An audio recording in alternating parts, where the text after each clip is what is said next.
pessoal, tudo bem? Começando mais um Sindicast, e aqui, como sempre, o Cilso José de Moraes, presidente do sindicato, com a gente. Na técnica, operando o switch de áudio e de vídeo, o Leandro Oliveira. E hoje nós temos aí um convidado especial, o ex-prefeito de Bauru, ex-deputado federal, engenheiro Tidei de Lima. Muito bem-vindo, Tidei. Muito obrigado. É uma alegria muito grande poder estar aqui com vocês. Vocês são representantes importantíssimos, né, de um setor econômico da nossa cidade, que é o comércio, né, os comerciários, né? Isso é importante. E eu me sinto muito satisfeito em poder estar aqui com vocês.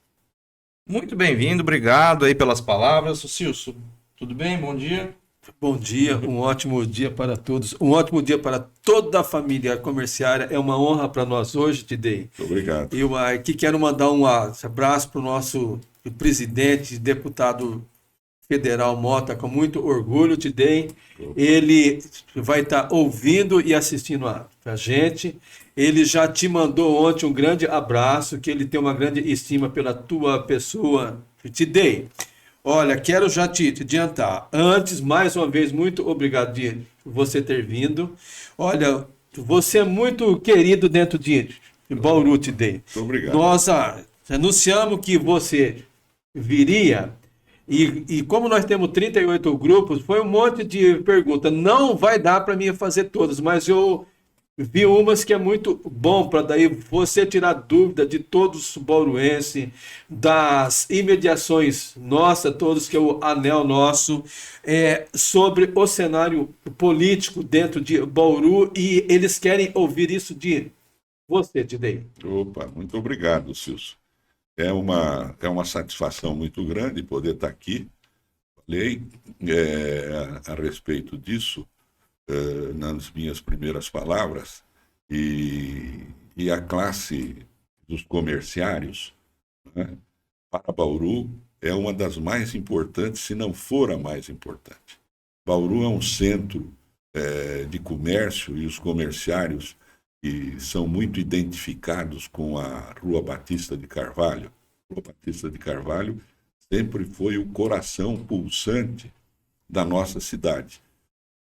Na época da ferrovia, vamos falar assim, que a ferrovia era um meio importantíssimo de transporte de cargas ou de passageiros, né? E a nossa estação ferroviária, que tem história, é um patrimônio, né, herdado do tempo ainda do Getúlio Vargas, e já foi a maior estação ferroviária da América Latina, para se ter uma ideia. Então, os comerciários eram, assim, a porta de entrada daqueles que demandavam pela estação e subiam a Rua Batista de Carvalho, né, frequentando as lojas, frequentando os bares, né? Então, a força dos comerciários em Bauru é histórica, viu? E parabéns que você comande isto juntamente com o Mota, que é o nosso ilustre deputado federal e presidente nacional, né, dos comerciários. E o Mota hoje tem tido uma atuação muito brilhante lá em Brasília.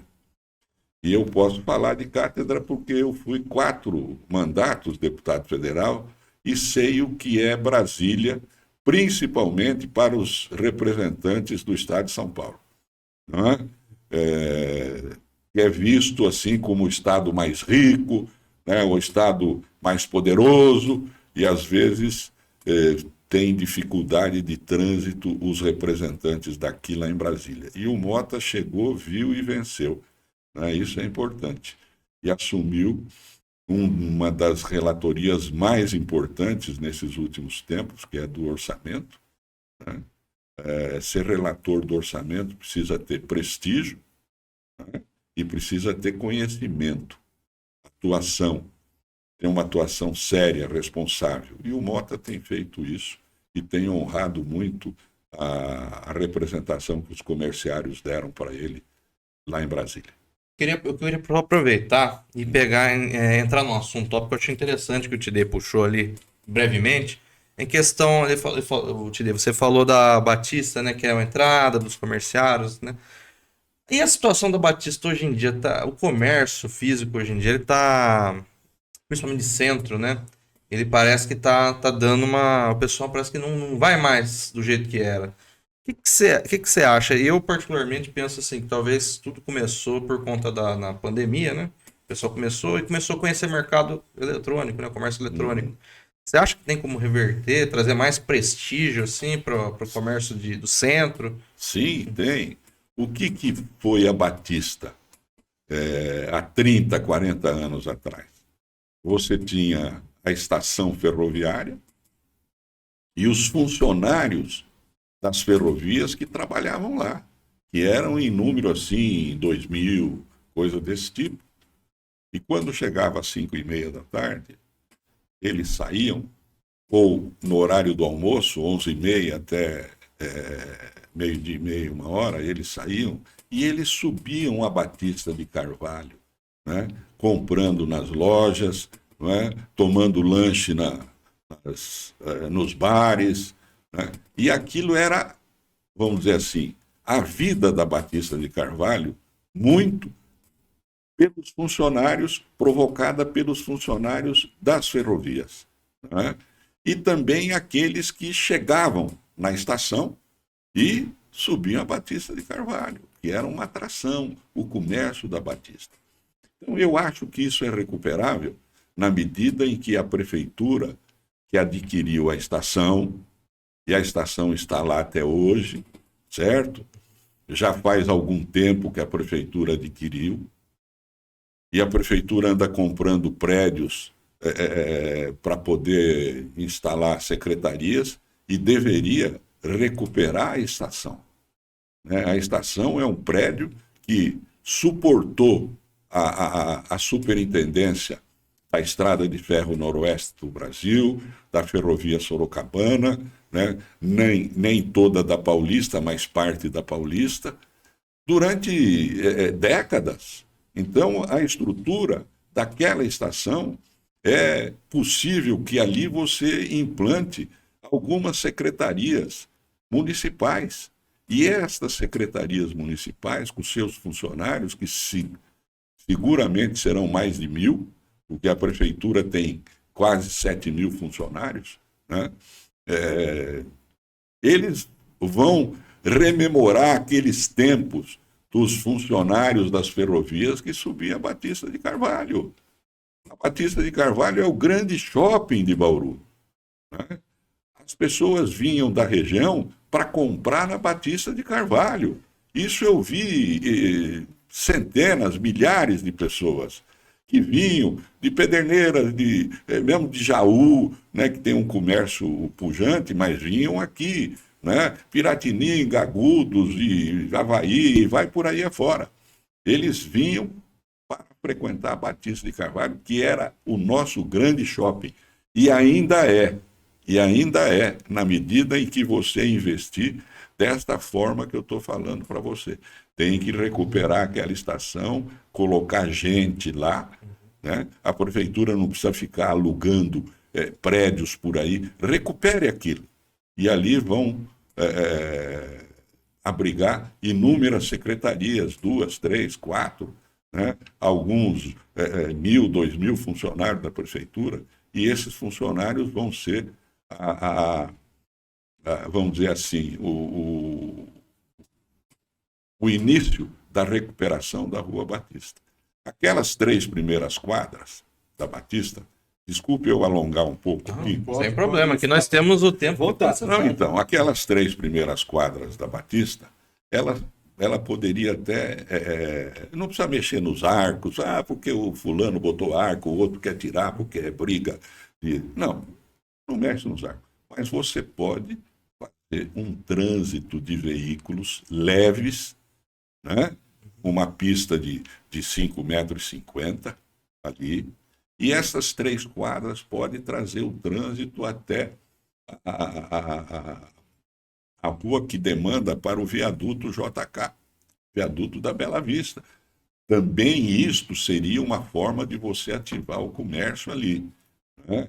Você pega uma cidade como Marília, que tem crescido muito nos últimos tempos, a rua de comércio principal lá tem trânsito. Eles aumentaram a calçada de 4 metros de cada lado, né?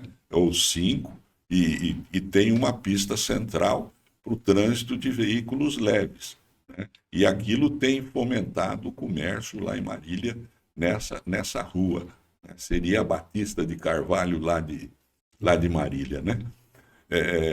Então, essas coisas precisam ser acompanhadas para poder fazer frente a esse comércio eletrônico também, que é uma coisa que pode ter os seus tempos, o seu tempo contado para uma reforma, porque hoje tem muito golpe através do comércio eletrônico, né? Todo dia a gente vê, fake news, não sei o quê, é isto, aquilo. Os Estados Unidos já está tomando algumas medidas para poder preservar os seus interesses frente ao TikTok, vamos falar assim, que é chinês. Então aí tem uma briga, olha, será que essas informações todas vão para o governo chinês ou não? Como se os Estados Unidos não tivessem acesso às nossas informações através das suas redes sociais, né? dos seus meios, né? Científicos até, né? Inclusive, uma vez grampearam o telefone da presidente, que era Dilma, não é isso? Foi em 2011 ou 2012, se não me engano. Exatamente. Né? Então, é preciso ter uma visão, conhecer a história da cidade um pouco. Precisa conhecer. Se chegou agora aqui, converse com uma pessoa com certo tempo, tem muitos aí, né, que podem falar a respeito da história de Bauru, da parte do comércio, da parte da indústria, como é que foi o início, a ferrovia. Você acha que a ferrovia vai voltar? Não vai? Vai voltar, vai voltar. Você pega os Estados Unidos e Europa, né, sem falar Japão e China, o trem é um negócio atualíssimo, anda a 300 por hora. Eu tenho uma filha que mora já há 18, 19 anos na Europa e faz uns 10 que está na Espanha. E nós fomos lá recentemente e eu tenho a avó materna que é espanhola, era espanhola, né? E meu avô materno era italiano, minha avó materna espanhola. E ela é de Almeria, no sul da Espanha. E eu aí, depois de umas 2, 3 vezes que eu tinha ido na Espanha, eu falei para minha filha, eu quero ir em Almeria. Eu quero ver aonde a minha avó, com 18 anos, subiu no navio e veio atravessar o Atlântico para fazer a vida aqui. Não passa na minha cabeça sendo uma coisa, né? É uma coisa excepcional. E aí eu cheguei lá, eu falei, e aí, vamos de avião, vamos de carro? Não, nós vamos de trem. De trem? Vamos de trem. E eu comprei as passagens de trem. O trem anda a 260 por hora. E você não sente, né? E você não sente. E a gente lembra aqui quando o Cláudio Mantini era o que cuidava da parte do restaurante do trem, e que de vez em quando faltava um funcionário dele, e ele mesmo saía no trem, né, naquele chacoalho do trem que andava a 60 por hora, vendendo a cerveja ou vendendo a coisa aqui. Lá você vê o carrinho lá do garçom do trem, que não faz nada, porque aquilo parece A estabilidade, né? Uma estabilidade fantástica. Então, qual é a diferença que nós temos aqui, né? Estados Unidos, que é o país do automóvel, né, da máquina, e é um dos maiores países ferroviários do mundo, né? A Europa toda, que tem França, Alemanha, né, que são Suécia, que são países muito ligados à área automobilística, né? e são líderes em tamanho de expansão da ferrovia, né? Por que nós aqui, um país continental, né, não vamos investir em ferrovia?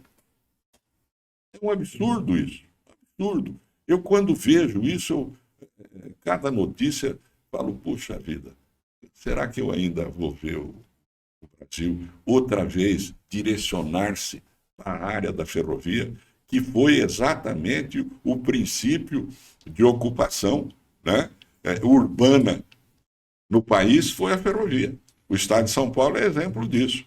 Você tinha a Alta Paulista, não é? Você tinha a Alta Sorocabana, né? Que era o que Alta Sorocabana? Era as cidades ao longo da Sorocabana, Alta Paulista ao longo da Paulista, Mogiana ao longo da Mogiana, né? E hoje é Alta Rondon, você não vê isso aí, né? Você não vê.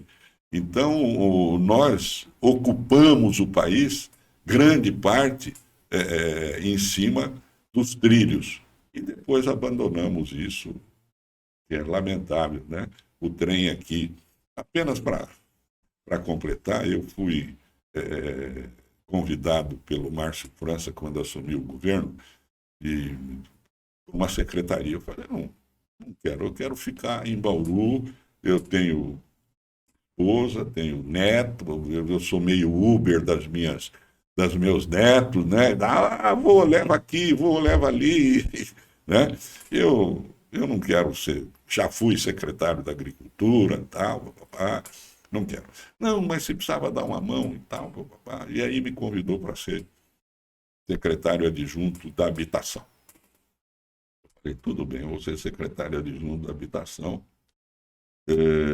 vou passar 3 dias em São Paulo, não vou passar mais que isso não, hein? Não, lá.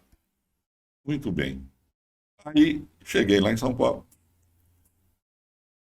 e dei a ideia para ele de fazer o gozado, que no prédio que nós estávamos lá, da Habitação, tinha também o pessoal da CPTM, e era no centro de São Paulo, porque a certa altura o governo tinha escolhido colocar secretarias de Estado na Faria Lima, nos Jardins, né, e abandonar o centro. Aí, a certa altura, o centro virou um convite para os bandidos,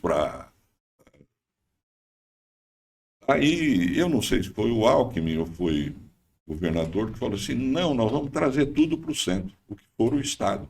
O Estado, se não fizer isto, né, a Marta Suplicy comprou, então, aquele prédio que era da Indústrias Matarazzo, né, no centro de São Paulo, um prédio bonito, histórico, até foi tombado, para ser a prefeitura, né? E aí o Estado começou a levar para o centro, em prédios que ele tinha, secretarias. E lá no centro colocou a Secretaria de Habitação e no mesmo prédio tinha a CPTM. Eu estou lá um dia, apareceram 2 caras lá, viemos aqui, tal. Quem são vocês? Eu sou o presidente da CPTM, esse aqui é meu secretário, tal. Nós somos de Bauru. Não diga que vocês são de Bauru, vocês estão perdidos aqui em São Paulo, rapaz. Não, nós estamos aqui já há 15, 16 anos, nós estamos aqui. Nós trabalhamos na Noroeste.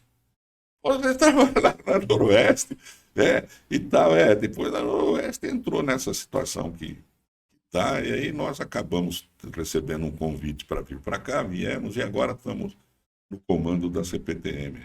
E aí nós estávamos conversando a respeito disso, e eu falei para ele, eu não me conformo, num país como o nosso, não ter um trem que ligue São Paulo ao Rio de Janeiro, né?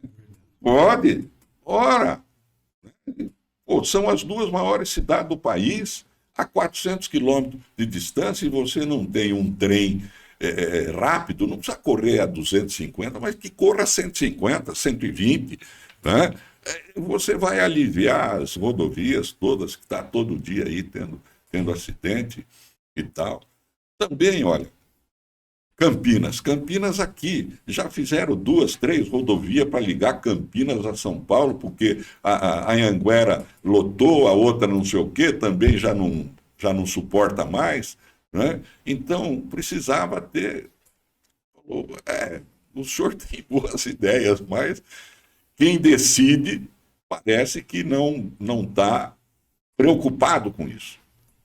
Aí eu peguei o Márcio França, tinha lá uma audiência com ele lá, eu falei, escuta, governador, por que o senhor está aí, né, com a caneta na mão, por que nós não ligamos, não fazemos um projeto para ligar Campinas a São Paulo de trem? Mas você acha? Olha, aí eu contei a história do pessoal lá da CPTM, que era de Bauru e tal, e eu acho que a gente podia fazer uma visita lá a Campinas. O prefeito, o Jonas, é do partido do senhor, partido nosso aqui. Né? Vamos combinar, ele mexe lá, o senhor vai lá e são 80 quilômetros, coisa desse tipo. Né? E já tem trilho, né? Passa até Jundiaí. A estrada de ferro começou em Jundiaí para o interior. Né? Então, eu aí liguei para o Jonas, prefeito. Falei, nós podemos fazer e tal, aí vamos fazer. Aí organizamos uma ida do governador lá. O governador foi televisão, aquele negócio. Aí eu olhei e falei assim, parece que vai sair alguma coisa, né? Aí vamos... Dá para ir de trem até São Paulo, aqui, por essa...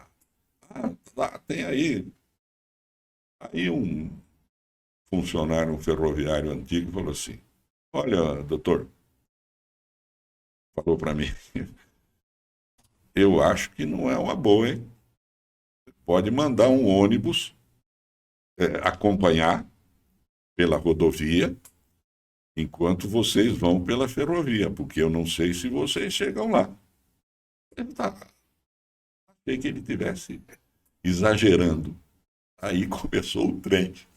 O trem não podia andar mais que 20 por hora. Entendeu? Os trilhos estavam desalinhados. Então balançava e tal, parava, andava um pouco mais... Aí, quando deu uns 45 minutos que nós estávamos lá no trem, nós ainda não tínhamos chegado a Jundiaí, né? Aí o governador falou, vamos parar aqui, vamos descer, chama o ônibus aí. Né? Aí tinha uma estação no meio, pequena, aí nós fomos de trem. Então, eu quando vejo isso, num país como o nosso, né, que fabrica todo tipo de automóvel, que fabrica avião, que vende e tal, e você não consegue fazer uma linha de trem entre as duas grandes cidades, Rio e São Paulo, né? Entre as grandes cidades aqui do estado, São Paulo e Campinas, né? Não é possível um negócio desse. Não é possível. Então, eu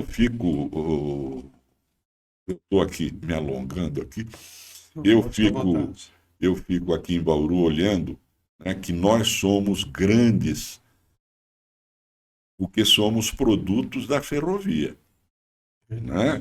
Bauru se tornou grande porque foi um grande entroncamento ferroviário, depois rodo ferroviário, né? Era a ferrovia da Paulista, a ferrovia da Noroeste, que nasceu aqui, e Sorocabana, que é uma extensão, porque Sorocabana é por Botucatu, Ourinhos, aqui é um ramal da Sorocabana, mas teve que vir para cá, porque aqui era o centro de ligação com as outras ferrovias, então a Sorocabana fez esse trecho, especialmente para isso. E então a ferrovia tem na estação aqui em Bauru um símbolo. E a prefeitura comprou o prédio da estação e não usa. Né? Acabou usando aí o dinheiro que sobrou da educação, rapidamente comprou 8 prédios aí, gastou 34 milhões assim, da noite para o dia, né, para poder gastar o dinheiro da educação, porque tinha que gastar 25% do orçamento. Então comprou 8 prédios, uma garagem de um, eu não sei o quê, um outro prédio ali era um stand de tiro, não sei de quem, comprou e tal, para poder gastar 34 milhões.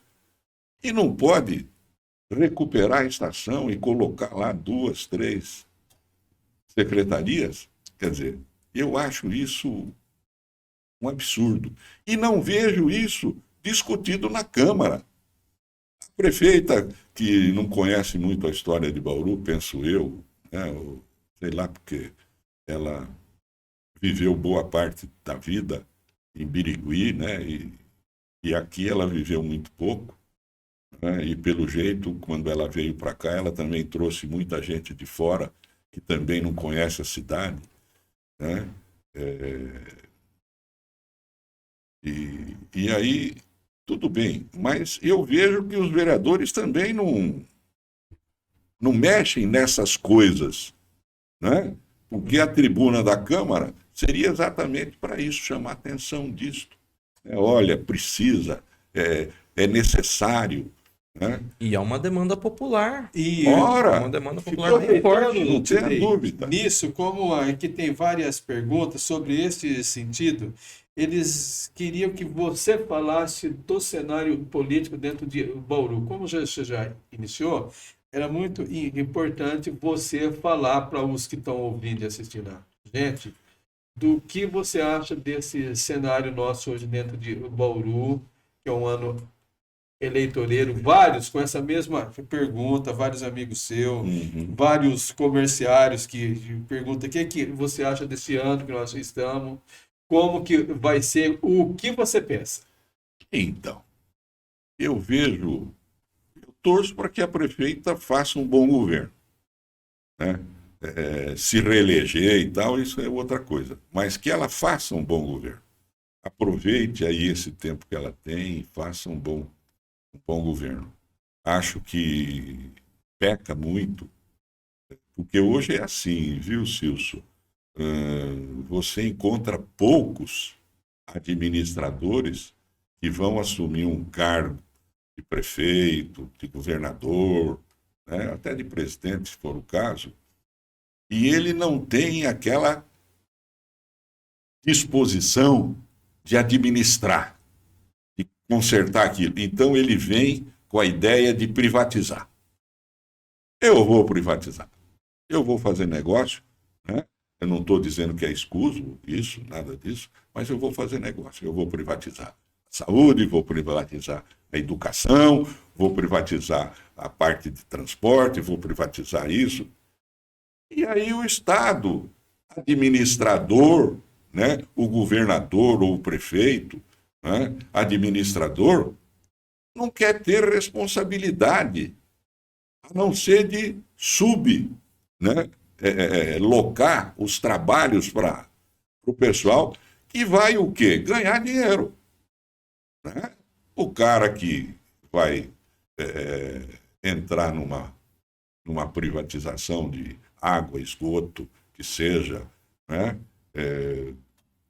qualquer coisa, ele vai para ganhar dinheiro, porque ele tem uma empresa, o meu objetivo é ter lucro.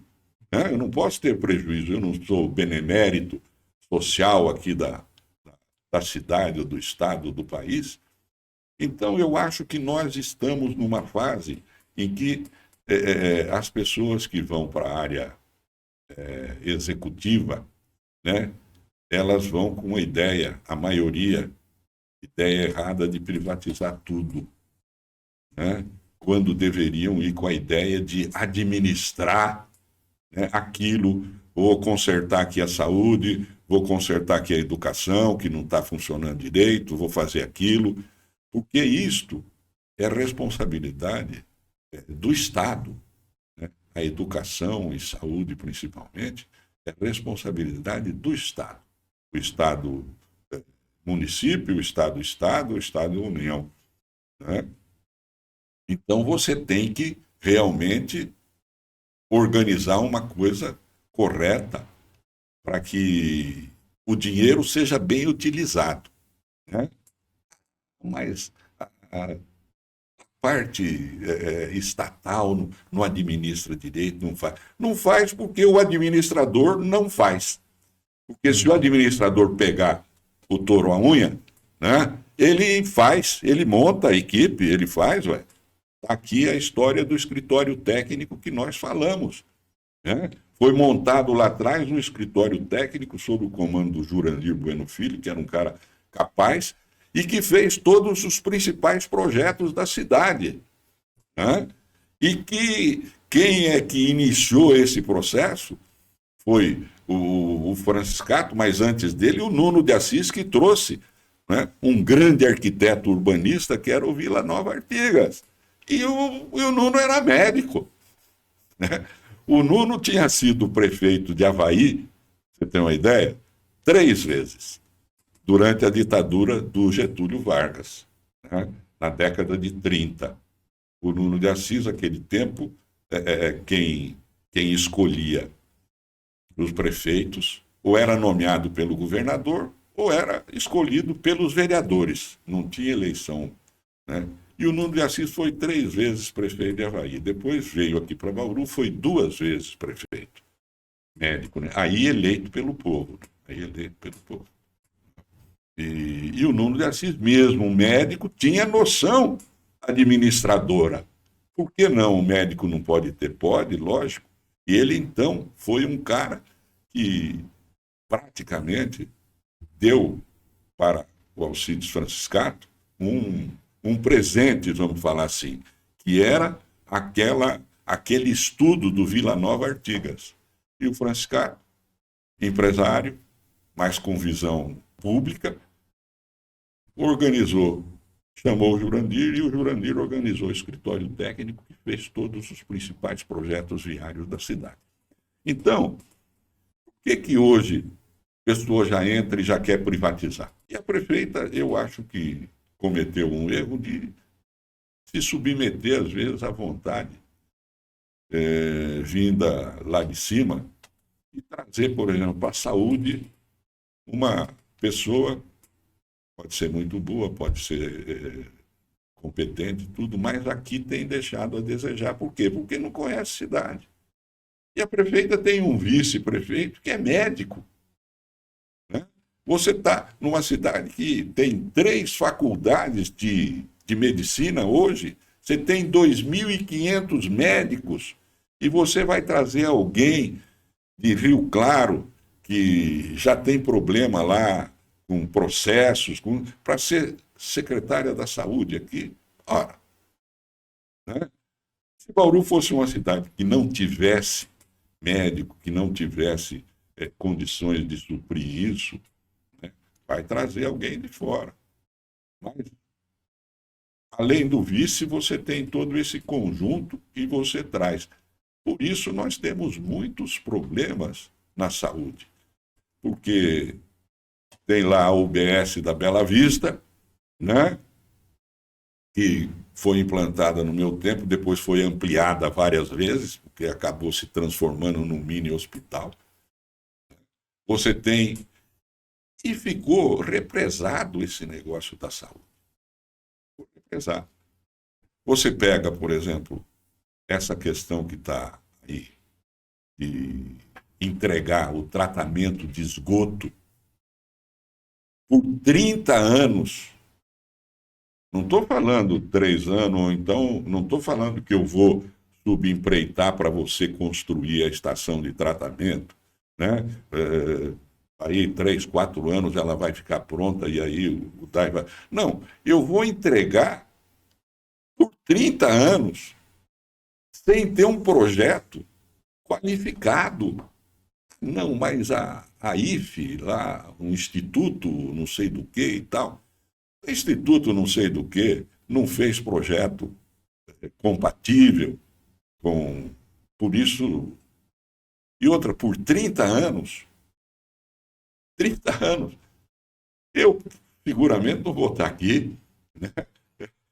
Provavelmente meus netos estarão, mas acho que nem minhas filhas estarão por aqui, não é verdade? né? E aí o cara larga no meio do caminho, vai gerar um processo, né? Como tem acontecido em muitos lugares.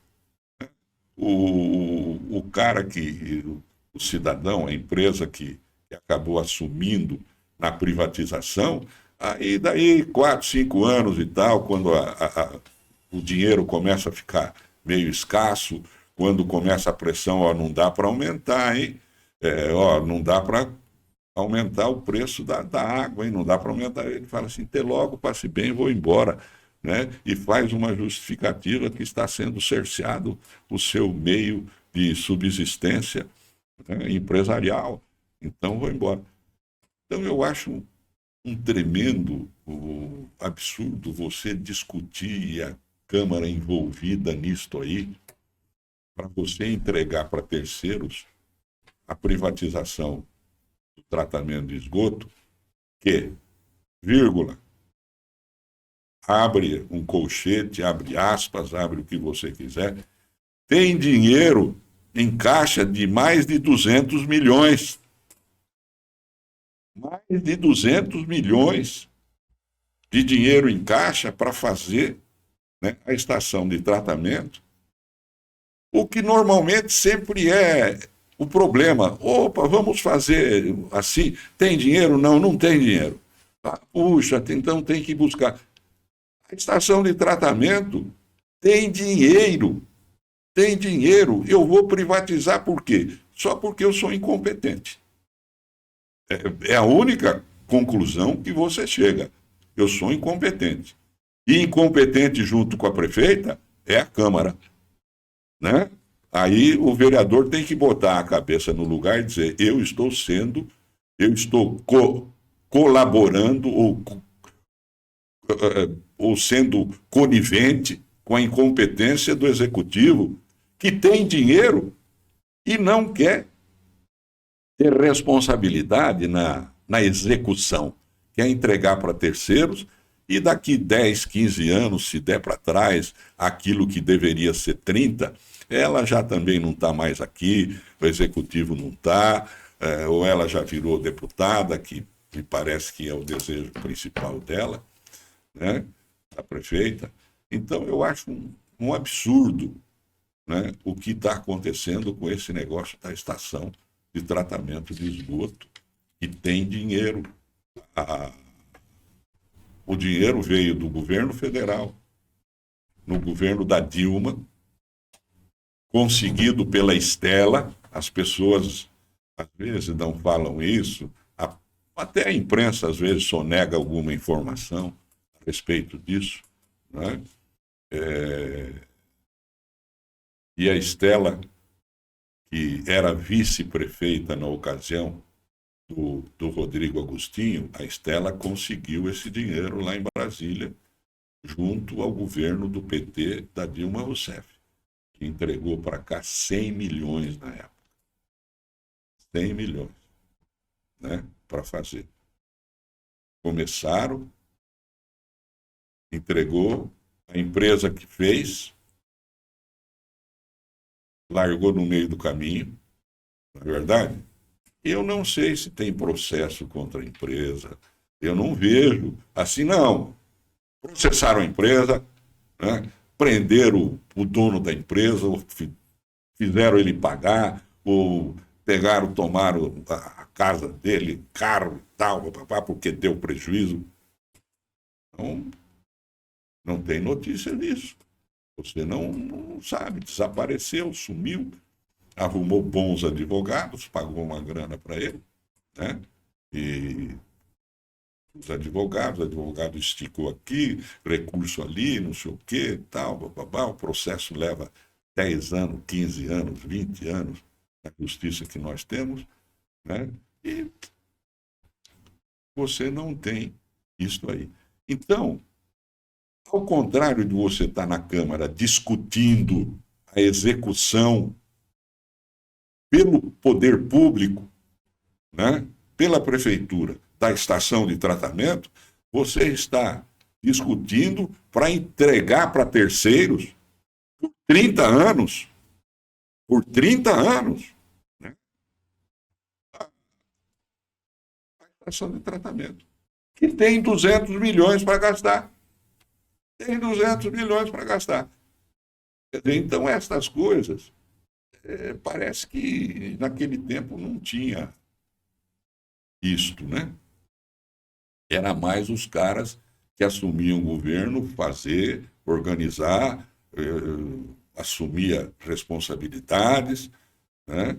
E construía. Bauru, grande parte, a maior parte foi construída por administração direta da prefeitura. Né? Subempreitava o asfalto aqui, por a linha Aidar, subempreitava o serviço de guia e sarjeta para não sei quem, para o pessoal lá que morava, pode o nome aqui, morava lá perto da Nossa Senhora Aparecida, né? Fazia sarjeta, aquele tempo fazia sarjeta, né? A guia era chamada sarjeta, né?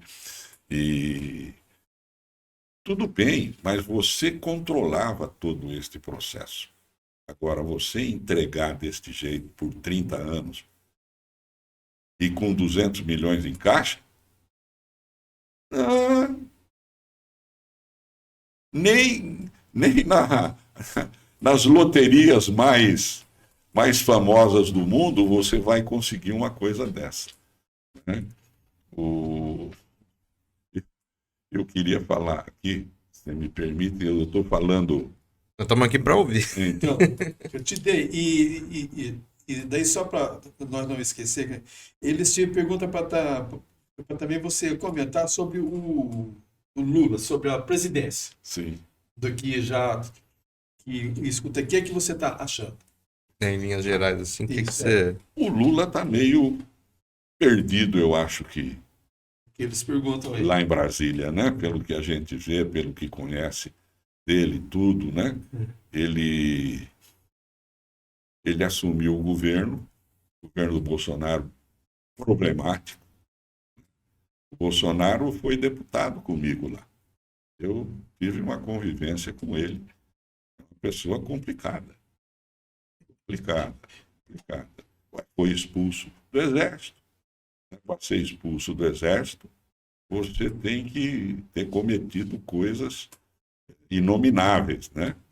E quando ele chegou lá, era um deputado do Rio de Janeiro, suspeito que tinha sido eleito pelo pessoal ligado à milícia, né? E chegou lá já brigando com uma deputada lá do Rio Grande do Sul, dizendo: olha, eu não te estuprava, né? Uma coisa desse tipo. Famosa essa né? cena, né? Como se assim, você é tão feia que nem para estuprar você serve. Era isso que ele disse, né? Você imagine um cara, Absurdo. um cara falar uma coisa dessa, né? Praticamente dentro do plenário, que era na porta do plenário que isso aconteceu. Então, esta tentativa de golpe que teve só não aconteceu porque ele é espalhafatoso, mas ele é covarde. Né? Ele é covarde. Sim. Porque você pega o golpe de 64, de 1964, você tinha aqui em São Paulo Adhemar de Barros, um líder, né? Adhemar de Barros era líder, já tinha sido candidato a presidente, perdeu, né? Já tinha sido governador uma vez, nomeado pelo Getúlio, era interventor, né, do Estado, depois foi governador, tinha um adversário que era o Jânio Quadros, aquela briga Jânio-Adhemar, né? E o Adhemar de Barros, então, tinha na força pública, naquele tempo a polícia militar chamava força pública, né? Ele armou a força pública para poder, numa eventualidade, ser usada para derrubar o João Goulart. Né? O João Goulart tinha assumido, era vice do Jânio, assumiu com a renúncia do Jânio, né? E tinha as chamadas reformas de base. Uhum. As reformas de base eram inúmeras providências do Estado, né, para que você pudesse fazer chegar os benefícios do Estado ao povo mais humilde, né? Eram demandas básicas, Exatamente, necessidade que o pessoal Exato. começou a falar que era o Exato. Tinha reforma comunista, agrária. coisa de comunista. Né? E aí a reforma agrária é um negócio que mexe muito, né? Por exemplo, hoje com o agronegócio forte, né? O agronegócio fortíssimo, fortíssimo, né? Politicamente muito forte. Naquele tempo você tinha. E você tinha uma coisa, se hoje o agronegócio é uma espécie de uma agricultura industrializada dentro do campo, né? Porque toda maquinada, toda modernizada e tal. Naquele tempo, não. O cara tinha terra para ter terra e para ser cultivada por extensão, né? Não era um negócio que usava máquinas, né, modernas e tal. Não, punha o gado lá, o gado se reproduzia naturalmente entre touros e vacas e logo passe bem. Então você tinha isso. E a reforma de base levava em conta isso, a reforma agrária. Então você tinha todo aquele clima, né? O Jango tinha vindo do berço do Getúlio, então era mais ou menos de centro-esquerda. Mas comunista não era comunista, coisa nenhuma. Né? Mas era de centro-esquerda, então você tinha este clima. Então você tinha os governadores, que eram líderes. Né? O Adhemar aqui, na Guanabara, naquele tempo, tinha o Rio de Janeiro, que tinha perdido o status de Distrito Federal, foi para Brasília. O Rio de Janeiro era o estado da Guanabara. Né? E era governador da Guanabara o Carlos Lacerda. O Carlos Lacerda era um cara controverso, tinha sido da juventude comunista quando ele era jovem, né? E depois ele virou um cara de extrema direita e violento, grande orador. Né? Tem um episódio entre o Carlos Lacerda, deputado federal, e o Brizola, aqui de Bauru, né? Pinheiro Brizola, que assumiu como deputado federal pela cassação de alguns deputados em 64, 65, por aí, ele assumiu. E o Brizola já era uma pessoa de idade, né? Era do PSP, do Adhemar de Barros, tal.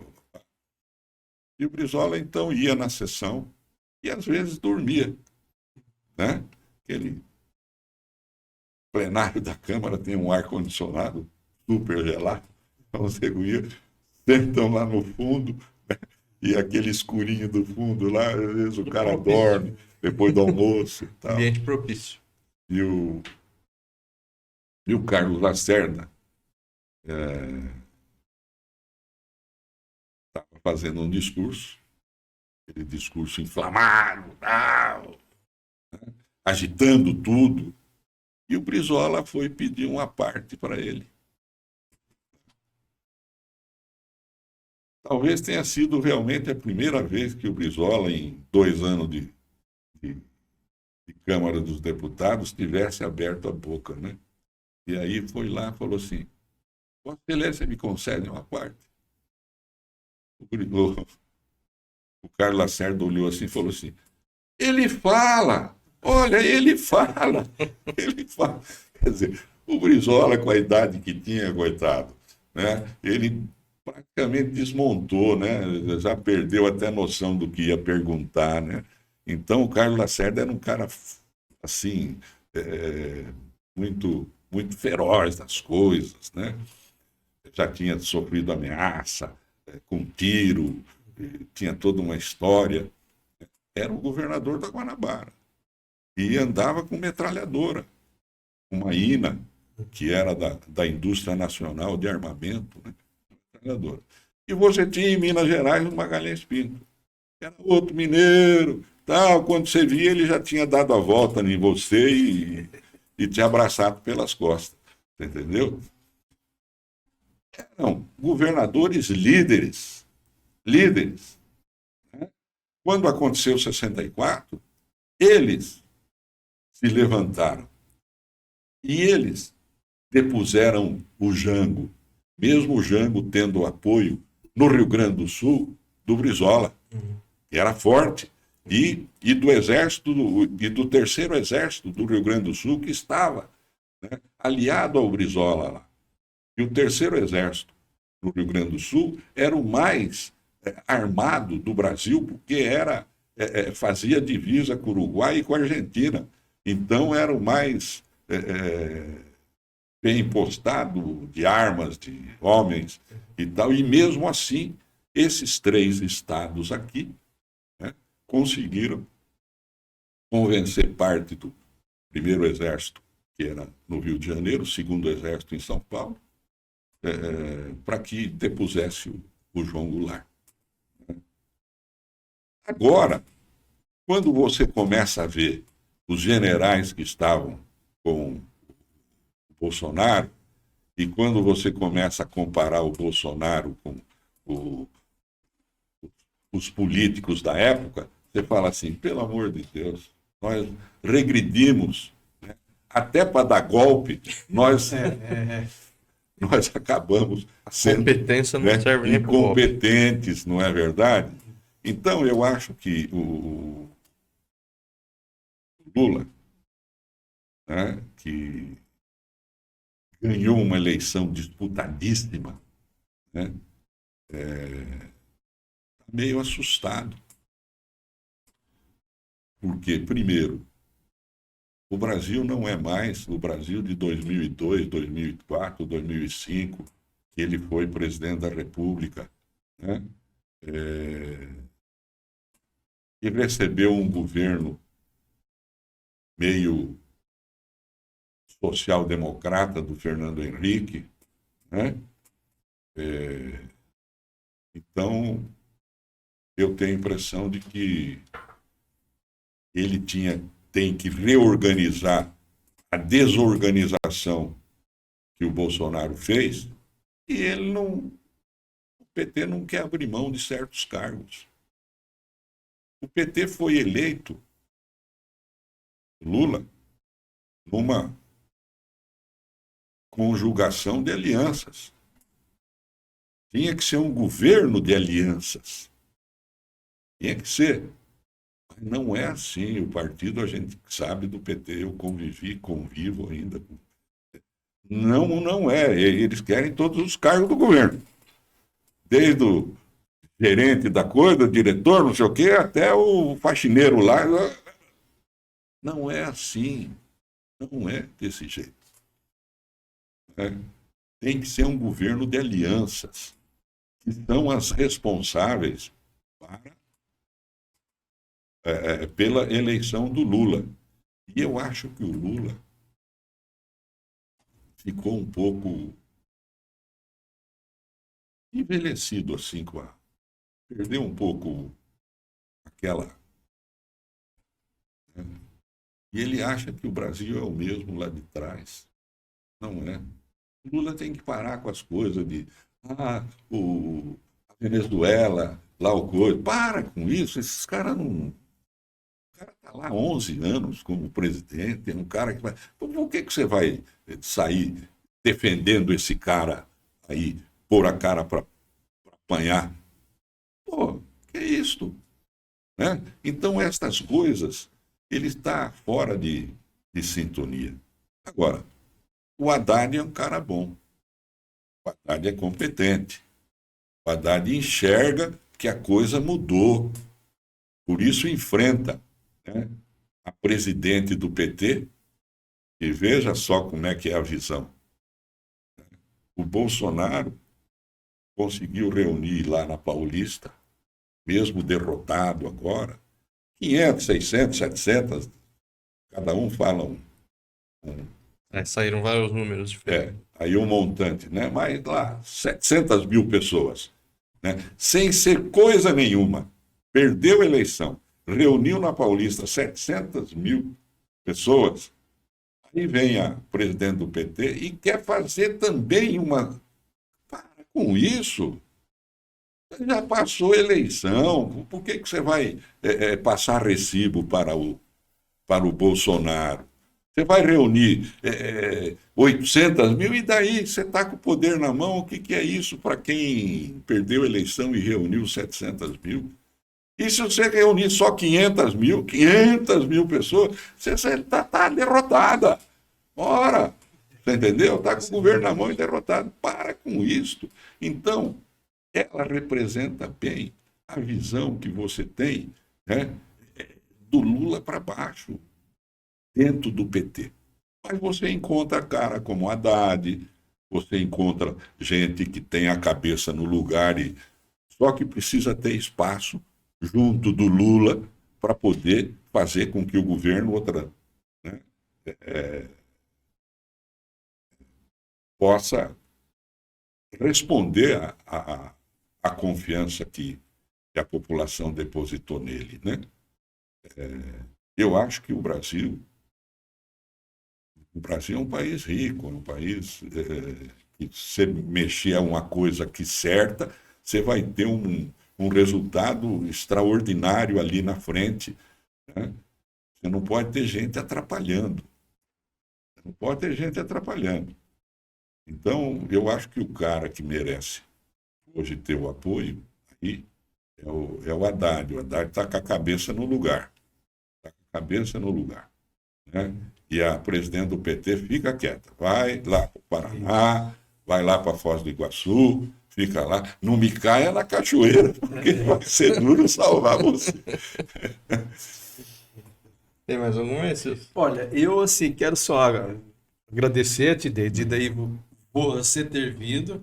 Olha, todas as perguntas, é que nós temos um horário aqui também, mas Estamos com 1 hora aqui já. todos que me perguntaram, olha, eles te agradecem, certo? E era isso que eles queriam te ouvir. A última pergunta que eu vou te perguntar, porque senão eles dizem, mas por que você não chegou a perguntar? Era do viaduto, que eu tinha até te visto, né? Hoje ele tem sido muito útil. Quem está perguntando aqui, que até perguntou para mim antes, que foi muito bom esse viaduto das alças. Eles queriam que você isso explicasse, entendeu? Então, a história do viaduto é interessante porque às vezes as pessoas pensam que é da minha cabeça que saiu o viaduto. Não. Eu fui buscar exatamente no levantamento que tinha sido feito pelo Vila Nova Artigas, o arquiteto e urbanista Vila Nova Artigas, que o Nuno de Assis trouxe, né? E que acabou o Vila Nova Artigas, ao fazer um estudo sobre as principais vias urbanas aqui de Bauru, principalmente as de fundo de vale, Nações Unidas, a Nuno de Assis, que hoje chama Nuno de Assis, né, que é marginal do Rio Bauru, né? Então, eu peguei aquele estudo e vi que Bauru precisava de uma ligação leste-oeste. Você tem uma ideia? Bauru tem uma distância, tinha pelo menos uma distância leste-oeste de quase 20 quilômetros. A cidade. E tem uma distância norte-sul que era a metade, praticamente. Entendeu? Então, a cidade era comprida. Se você pegar o Otávio Razzi lá, né, e puxar até aqui a parte aí oeste da cidade, você vai ter alguma coisa em torno disso, 18, 20, 22 quilômetros, né? E a norte-sul é mais compacta. Aí você faz um estudo seguinte: por que as ruas norte-sul são largas? Antônio Alves, Gustavo Maciel, né? Araújo Leite. Araújo Leite chegou a ter 2 pistas no passado, né? Eu ainda não sou tão velho, mas eu pegava o ônibus lá na Nossa Senhora Aparecida. O ônibus era um GMC, ou aquele ônibus, né? E Araújo tinha 2 pistas, tinha um canteirinho central. Então, as ruas norte e sul são largas, né? E as ruas leste-oeste, 1º de Agosto, Batista, são tudo estreitas, Bandeirantes e tal. Quer dizer, estreitas frente à largura. Por que isso? Nunca ninguém fez um estudo assim, porque ninguém perguntou para o Osarias Leite, que morreu há 200 anos, né? O Araújo Leite, que também morreu há 200 anos, por que é assim? Mas o Vila Nova, Artigas, estudou e disse, olha, nós precisamos fazer uma ligação leste-oeste, porque a Avenida Rodrigues Alves está sobrecarregada, né?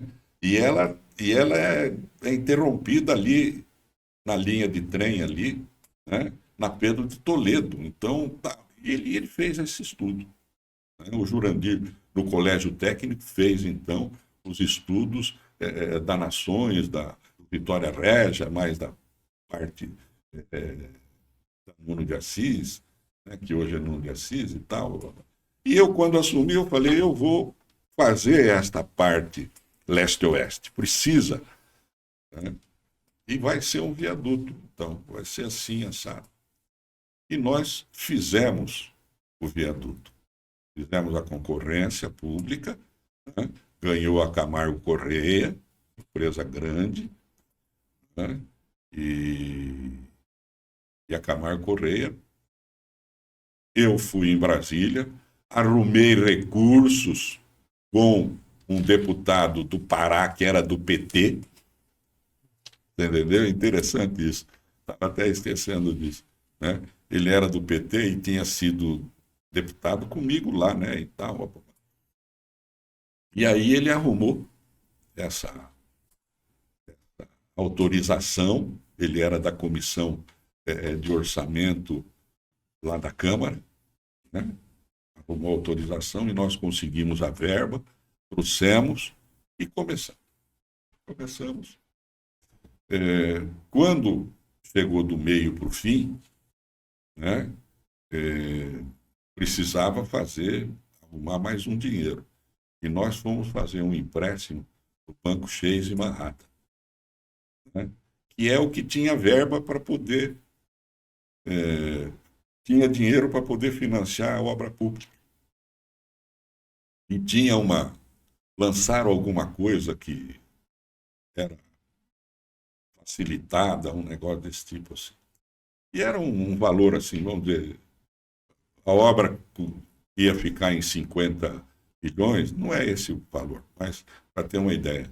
E faltava então 5 milhões, 10 milhões e tal. Fazer. A prefeitura tem capacidade, estava acertadinha financeiramente, foi aprovada.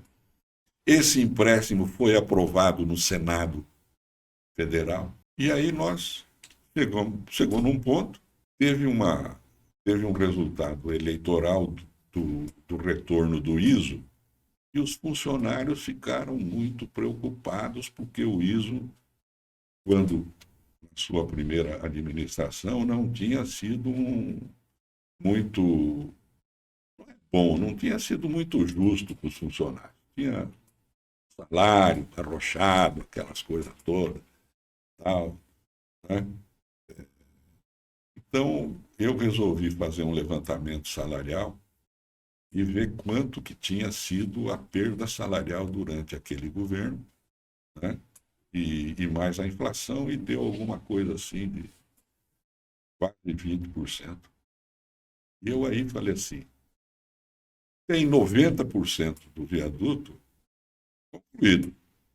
O cara que chegar aqui vai botar 10% e vai botar a placa dele, tudo e tal. Ah, ótimo, tudo bem.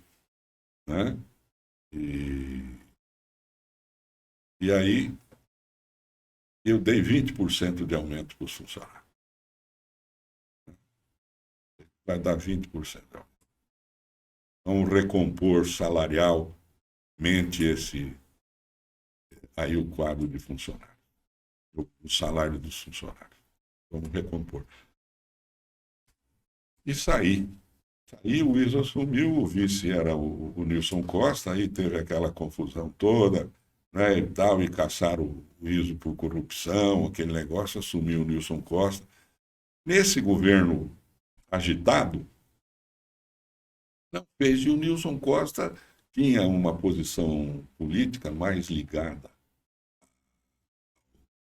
ao PSD na época, né? Arena na época, sim, né? E ele, então, matreiramente, ele era politicamente, assim, bem UDN, né? Ele tinha sido deputado pela UDN, tinha sido cassado. Ele era da UDN Bossa Nova, em 65, 66, né? O regime militar cassou Nilson Costa. Né? E o Nilson Costa tinha essa bronca dessa cassação. Né? E ele, então, tal, bababá, não tocou o viaduto. E os que vieram na sequência, politicamente, né, também não mexeu no viaduto. O ISO tinha assumido, e ao contrário de terminar o viaduto, nesse período que ele caçou, ele começou a segunda alça. Né? Fez um acordo com a Camargo Correia e tal, aí começou a segunda alça, e fez lá 4, 5 pilares, que está lá até hoje, pilares grandes, né? E não terminou a primeira alça. E depois aconteceu tudo isso, dele ser cassado, Nilson assumir e os outros que vieram na sequência. E aquele dinheirinho que tinha ficado lá, o dinheiro foi rendendo. Né? Aí assumiu um prefeito que queria gastar aquele dinheiro. Aí a desembargadora, era uma desembargadora em São Paulo, onde o processo tramitava, falou assim, não, o senhor não vai. Ele queria pegar o dinheiro e gastar em outra coisa, né? E não terminar o viaduto. Não. O senhor só vai poder ter a posse desse dinheiro para investir na obra. Porque o empréstimo foi em função da obra. O senhor não pode ter um desvio de função. Ele preferiu não pegar o dinheiro para não terminar o viaduto. Aí ficou lá mais 4 anos. Aí assumiu, até chegar o Rodrigo Agostinho, e falou assim, é uma obra que eu vou fazer, talvez seja a maior obra do meu governo, né? E arrumou um dinheiro em Brasília e terminou essa alça do viaduto. Né? E desafogou um pouco a Rodrigues Alves e a Pedro de Toledo. Né? Precisa alguém assumir e completar, fazer a segunda alça. Isso vai ajudar o acesso, porque o projeto original é um projeto assim, né, porque o projeto original tem essa ligação leste-oeste e tem uma ligação da Rodrigues Alves, né, por cima com a Bela Vista. Que bom, né? Com a Bela Vista, você entendeu? E uma interligação desse dispositivo viário, das duas, tanto do viaduto com a Rodrigues Alves, quanto da Rodrigues Alves com a Bela Vista. Né? Daí para algum prefeito que subir aí, resolver colocar ele lá na segunda alça, né? Toca o barco. Muito bem explicado, né, Marcos? Então, mas não tem dívida de viaduto. Teve uma sobra de recurso que não foi usado, né? E que só foi usado depois quando o Rodrigo assumiu. Acabou até tendo um problema aí com os ex-prefeitos, que não queria terminar o viaduto, não queria terminar o viaduto. Mas não Olha, conseguiram terminar, né? E mas agora ficou bom. segunda alça. A segunda aula você precisa fazer também, porque ali, vamos falar a verdade, para você ir para Vila Falcão ali, na Pedro Toledo, dependendo do horário, é complicado. Complicado. Então, mas olha, quero te agradecer aqui, todos que participou aqui, de você ter vindo mais uma vez, não é, Marcos? A gente agradece demais. sua Muito presença. obrigado de daí você ter vindo. Vai ter mais vezes que nós vamos te convidar, que Não, daí você puder vir, para nós vai ser uma honra, né, Marcos? Com certeza. Eu quero deixar um grande abraço para o Mota, Isso, Viu? que tá parabenizar ouvindo, ele assistindo a pelo gente. trabalho que ele está fazendo lá, pela postura, pela disposição, e parabenizar vocês pelo trabalho que vocês fazem aqui em Bauru. Obrigado, viu? Os comerciários são uma classe, vamos falar assim, forte aqui em Bauru. Forte. Verdade. E essa força deve à direção de vocês. Muito obrigado, Tidei. Deve à direção de vocês. Porque a gente já viu tantos sindicatos aí se perderem pelo meio do caminho, né? Mesmo sendo formada por trabalhadores de setores fortes da economia, mas os dirigentes acabaram se perdendo pelo meio do caminho e aí a classe perde força. Vocês não.